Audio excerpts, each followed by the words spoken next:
को फ्लैट में ये होना चाहिए कि सरकार को सोचना चाहिए, चाहे वो कोई भी सरकार हो।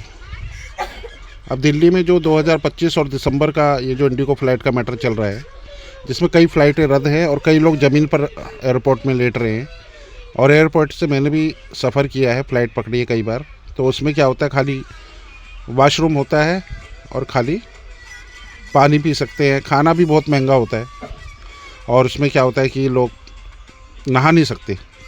कई लोग बीमार होते हैं, तो जब उनके लेटने की सुविधा नहीं होगी, कई लोग बीपी के पेशेंट, बीपी शुगर के पेशेंट, कई लोग गरीब भी उसमें यात्रा कर रहे होते हैं कि जब तक उनका रिफ़ंड नहीं मिल जाएगा वो बाहर नहीं जा सकते, क्योंकि उनके लिए 100 रुपये ही बहुत बड़ी बात होती है। कई लोग फ़्लाइट में ऐसे भी होते हैं।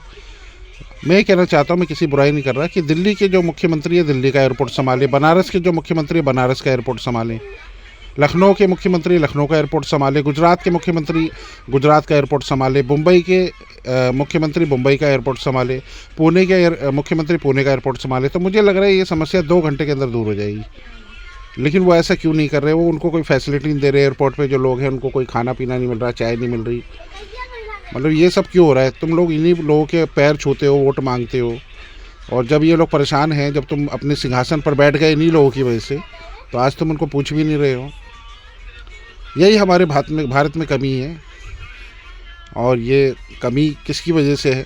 कि जो हमारी सेवा के लिए हैं, आज वो हमारे सेवा नहीं कर रहे हैं, बल्कि वो हमारा मेवा खा रहे हैं। बस सेवा वो नहीं कर रहे हैं, बल्कि हमें रिक्वेस्ट करनी पड़ती है उनसे।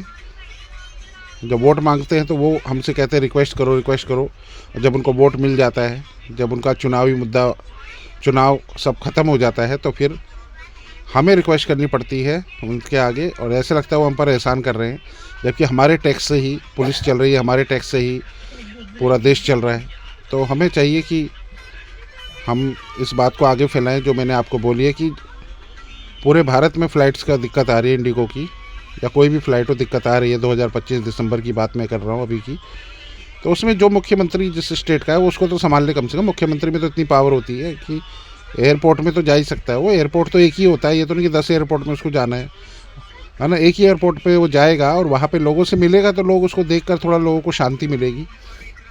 कई लोग ईश्वर को देख के शांति महसूस करते हैं, कई लोग इंसान को देखकर, जो हेल्पफुल इंसान होता है उसको देखकर। मंत्री को ऐसा होना चाहिए, चाहे वो एमएलए हो चाहे चीफ मिनिस्टर हो, कि पब्लिक उनको देखते ही 50% रिलीफ महसूस करे, डर महसूस ना करे, रिलीफ महसूस करे। और उनको खुल के, मंत्रियों को ऐसा होना चाहिए, माँ बाप के समान होना चाहिए, कि उनको देखते ही लगे कि अब हमारी मदद होगी, उनसे डर नहीं लगना चाहिए। लेकिन आप देखिए हमारे भारत में क्या हो रहा है।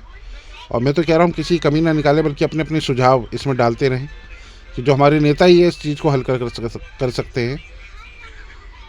नेता ही लोग हैं जो हल। क्या इससे भारत की छवि ख़राब नहीं हो रही? देश विदेश के लोग दिल्ली में, नई दिल्ली में आ रहे हैं, देश विदेश के लोग फ़्लाइट का देख रहे हैं, उनको पूछा नहीं जा रहा, उनका रिफ़ंड नहीं मिल रहा। तो क्या वो, मेरे ख्याल से साउथ अफ्रीका, नेपाल की भी इतनी बुराई नहीं कर रहे होंगे जितना इस विशाल देश भारत की कर रहे हैं, जो कि सोने की चिड़िया है, अभी भी है, ये मत सोचिए नहीं है। तो इस बात पे गौर करिए और इस बात को आगे फैलाइए कि हमारे देश में एक रिवाइवल आए। सबको नमस्कार है, गुड डे।